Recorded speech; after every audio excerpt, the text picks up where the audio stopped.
Senhoras e senhores, Fluminense eliminado da Copa do Mundo de Clubes, e a gente vai discutir aqui as condições que fizeram com que o Fluminense, apesar dessa campanha, podemos dizer, histórica, fosse eliminado da Copa do Mundo de Clubes. Temos bastante coisa para discutir, apesar de que, na minha visão, aos 15 minutos do segundo tempo, o jogo já estava visualmente resolvido. Então vamos lá. O Fluminense entrou com os mesmos três zagueiros da partida anterior, porém com uma condição que o Thiago Santos acabou entrando do lado esquerdo da zaga, devido ao fato de que o Freitas, tomou o cartão amarelo no último jogo e estava suspenso para essa partida. O Thiago Santos entrou, Thiago Santos, Thiago Silva e Ignacio. Ignacio, que a gente vai falar um pouquinho, mas na minha visão fez um bom jogo, tá? Apesar de tudo, apesar dos gols sofridos, o Ignacio para mim foi um destaque, junto com o Thiago Silva, na competição inteira do Mundial de Clubes. Mas nesse jogo especial, eu acho que da defesa, o Ignacio foi quem mais se destacou, apesar do resultado adverso, apesar da dificuldade, que teve o Fluminense. O Thiago Santos entrou pelo lado esquerdo e durante o jogo ele ficou flutuando muito, pelo meio campo. Ele subia para apoiar o Nonato e para apoiar também o Facundo Bernal, que entrou nesse jogo especificamente e ficava ali quase como um terceiro volante, mais adiantado, tentando pressionar a saída de bola do Chelsea, o Fluminense tentando abafar um pouco, tentando ficar um pouco mais com a posse de bola, tentando diminuir os espaços do Chelsea. Acabou não conseguindo. Eu posso concluir dessa forma, porque o Chelsea dominou a partida completa, essa é a verdade. O Chelsea não deixou o Fluminense jogar.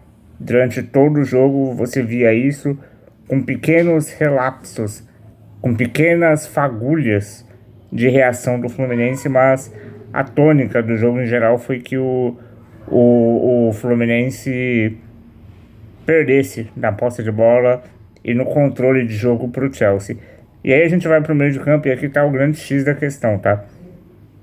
Porque o Renato, ele não tinha duas peças fundamentais no seu meio de campo e na sua construção de jogada pelo lado direito. Essas duas peças, obviamente, eu estou falando de Gabriel Martinelli e de Samuel Xavier. Pelo lado direito, o Samuel Xavier acabou saindo com uma lesão muito preocupante no último jogo contra o Al Hilal. Acabou com o pé, enfim, tendo uma dividida ali com o pé machucado. Entrou o Guga no lugar dele já naquele jogo, e para esse jogo Samuel Xavier não teve condições. O Guga acabou entrando de novo. E eu não sei se o problema tá no Guga, tá? Apesar de que eu acho que ele fez um mau jogo, mas eu não sei se o problema tá nele ou na composição tática. Por quê? O Fluminense não tinha o Martinelli, que era talvez o principal articulador desse time por dentro, e dependia muito do jogo pelas laterais. E nos últimos jogos o Fluminense fazia assim jogadas pelas laterais do campo, tentava uma infiltração maior, uma profundidade maior, pelas alas do campo, mas com um pouco mais de equilíbrio em relação à armação por dentro. E como o Fluminense não tinha armação de jogada nenhuma por dentro, dependia muito dos jogos do jogo pelas laterais, E o Guga, apesar de ser um cara ofensivo, de ser um cara que ajuda, digamos assim, porque em tese ajuda, porque eu não vi, sinceramente, ele levando qualquer perigo pro ataque do Fluminense, não deixava muito espaço atrás, porque o Fluminense não tinha, em tese, uma cobertura defensiva pelo lado direito. Essa função acabou ficando com o Ignacio, que acabou, na minha visão, ficando meio que sobrecarregado por ali. E o corredor esquerdo de ataque do Chelsea, direito da defesa do Fluminense, foi dominado pelo Pedro Neto. Essa é a verdade. Para mim, O segundo melhor em campo da partida foi o Pedro Neto, disparado o segundo melhor, porque em primeiro tem o João Pedro, obviamente a gente já vai falar sobre ele. Então, para mim, esse é o primeiro grande X da questão ali, primeira grande a peça-chave, ou as peças-chaves que eliminaram o Fluminense do Mundial de Clubes. Eu não quero, de maneira alguma, individualizar, obviamente, a eliminação do Fluminense, porque eu acho que foi todo um contexto, foi toda uma composição tática, foi todo um problema, né, para a equipe do Fluminense defensivamente. E o Fluminense, não tendo o Gabriel Martinelli, optou pelo Hércules, que tinha sido herói, né, nos 2 últimos jogos, contra o Al-Hilal e contra o jogo anterior, que foi contra... Ah, vocês vão me perdoar, mas eu não vou me recordar contra quem foi a Internacional. A Internacional de Milano, né, a Inter de Milão, em que o Hércules marcou contra o Al-Hilal, e entrou ambas as partidas saindo do banco de reservas, entrou como titular nessa partida no lugar do Gabriel Martinelli. E não funcionou, até porque são duas características diferentes. O Hércules, ele tem muito mais característica de infiltração do meio de campo para o ataque. Me lembra muito, obviamente, em suas devidas proporções, mas o jogo do Hércules, no jogo de hoje até, mas com dificuldades de fazer isso, me lembra muito a função do Paulinho pelo Corinthians, certo? O Paulinho, principalmente na segunda passagem, ele tinha essa questão de ser um volante, ser um meio-campista, mas como aparecendo como elemento surpresa, né, na defesa do Chelsea. O Hércules conseguiu fazer isso uma vez no jogo contra o Chelsea. Evidentemente não foi suficiente. Nenhum lançamento que achou o Hércules na cara do gol. Ele conseguiu ali o chute de bico, né, de biquinho por baixo do goleiro. O Cucurella, na ocasião, tirou a bola em cima da linha, praticamente tirou a jogada, certo? O meio de campo do Fluminense composto aí por Hércules, por Facundo Bernal e por Nonato, e não tinha um meio armador para esse time. O Fluminense pegava a bola e não sabia o que fazer com ela. O Fluminense não tinha como atacar o Chelsea. O Fluminense não machucava o Chelsea, essa é a verdade. O Fluminense não tinha por onde ir, não tinha uma criação de jogada, não tinha alguém criativo naquele time, não tinha uma tabela, enfim, uma boa jogada. A única jogada, sendo bem honesto com vocês, a única jogada que eu me recordo do Fluminense foi essa que eu acabei de comentar do Hércules, sabe? A única jogada que você fala, meu Deus, aquilo levou perigo. Fora, teve bolas paradas, teve um pênalti marcado, depois o VAR, o juiz foi rever no VAR e anulou o pênalti. Eu, sinceramente, eu fiquei na dúvida, tá? Eu não vou me aprofundar nesse lance. Acho que nenhuma decisão ali seria absurda, mas na minha visão, o jogador do Chelsea estava com o braço, apesar de que em posição natural, esse foi o argumento para se anular o pênalti, e eu acho completamente compreensível, porque ali realmente o jogador do Chelsea estava com o braço em posição natural, mas eu ainda acho que estava um pouco aberto, tá? Não estava completamente colado no corpo, igual o pessoal da transmissão comentou.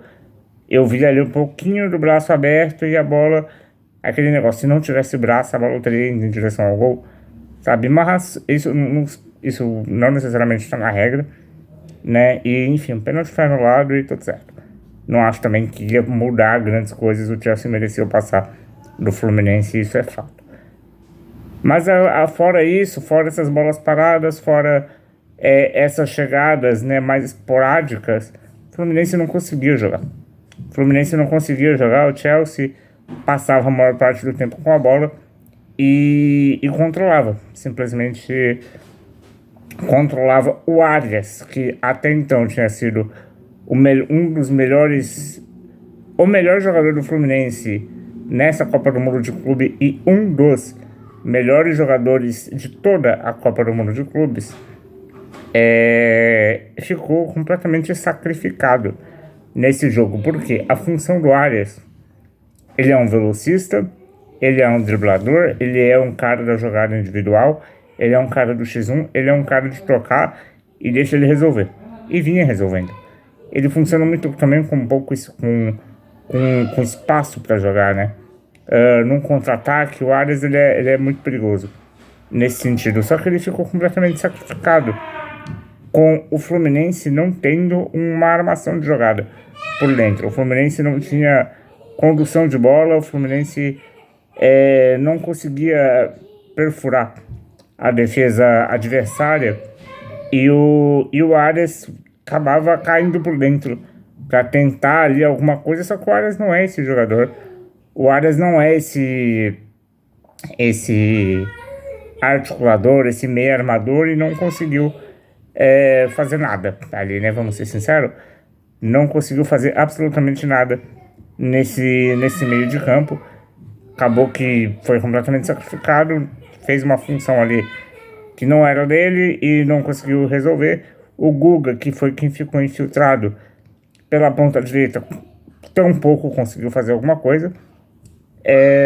E no final das contas, o futebol é cruel, né?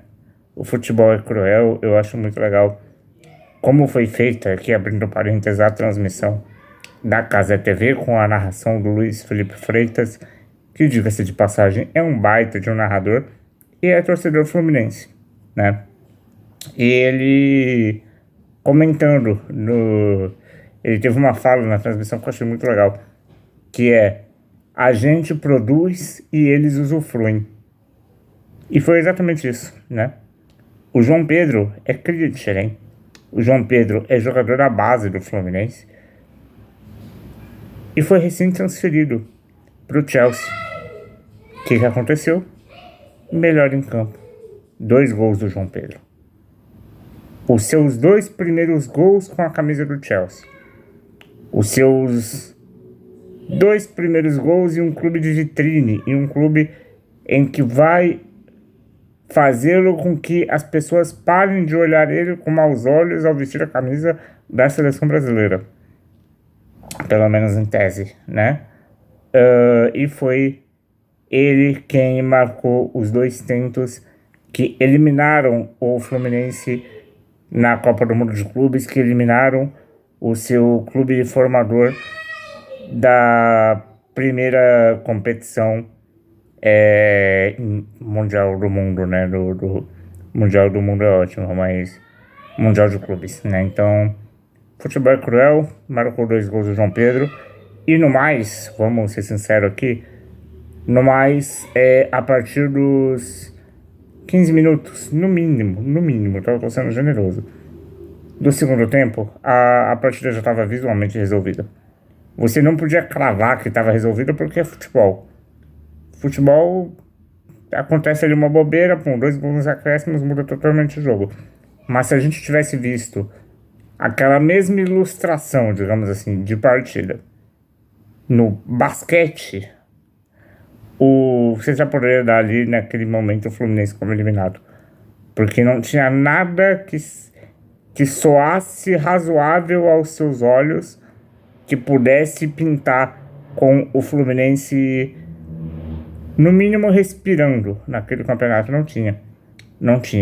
O Chelsea dominou completamente, principalmente o segundo tempo, em que o Fluminense teve que se abrir. O Chelsea, né, confortável ali, conseguia machucar o Fluminense, e quando não machucava, mantinha a posse de bola. Vamos dar uma olhada aqui na questão das estatísticas, que eu nem cheguei a olhar, mas eu imagino que a posse de bola deve estar...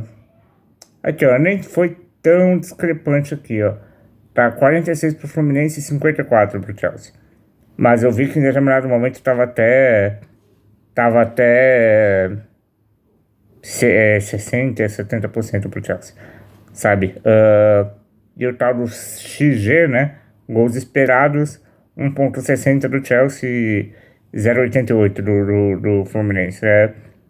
O Chelsea teve completamente o controle da partida durante todo o tempo de jogo. No segundo tempo, ó, vamos ver, só a posse de bola no segundo tempo o Fluminense conseguiu ter um domínio maior, 53-47, e no primeiro tempo 45-55, então teve até que bem equilíbrio a posse de bola. Eu imaginei assim, pelo que eu assisti do jogo, né, pelo que eu vi o jogo, eu imaginei até que o Chelsea estava com bem mais posse de bola do que o Fluminense, mas nem foi tanto assim. Enfim, o Fluminense foi para abafa depois, tentou o Everaldo, aí tem essa questão também, né, de que o Germancano, por o Fluminense não ter esse meio armador, ele acabou sacrificando dois dos seus melhores jogadores, né, o Arias e o Cano. O Cano tendo que recuar para fazer pivô, claramente ele é completamente incapaz de fazer isso. Teve uma bola no segundo gol, se não me engano, que o Cano ele tentou fazer um pivô, tentou dominar a bola, ele perde o domínio, perde a bola, e aí no contra-ataque o João Pedro faz o gol. Então assim, e aí também quando o Fluminense estava 1-0 ainda, né, pro Chelsea, o Fluminense tentou um ataque, Phil Foden não, perdão, o Palmer, né, saiu com a bola no pé, tomou dois carrinhos na bola, conseguiu se manter de pé, levou a bola até o João Pedro pela ponta esquerda que fez o segundo gol. Então assim, gente, futebol é cruel, futebol é de quem erra menos. O abafa do Fluminense no final não resolveu de nada, e o Fluminense está eliminado da Copa do Mundo de Clubes. Agora o Chelsea está na final, vai enfrentar o vencedor de Real Madrid e Paris Saint-Germain, como eu já falei no último vídeo. Se você quiser, pode assistir aqui no card. Olha que chique. Pra mim, o favorito, obviamente, é o time que venceu o jogo de lá, né? Real Madrid e PSG. Eu já tinha essa opinião, agora continuo. Eu acho que, independentemente de quem fosse o vencedor aqui, né? Fluminense ou Chelsea, o favorito para a final seria o vencedor de lá, Real Madrid ou Paris Saint-Germain. Pelo menos é isso que eu penso. Quero te ouvir. O que você pensa a respeito desse jogo?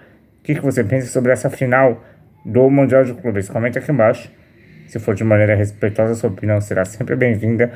Te convido a clicar no gostei e se inscrever no canal. Até a próxima. Tchau!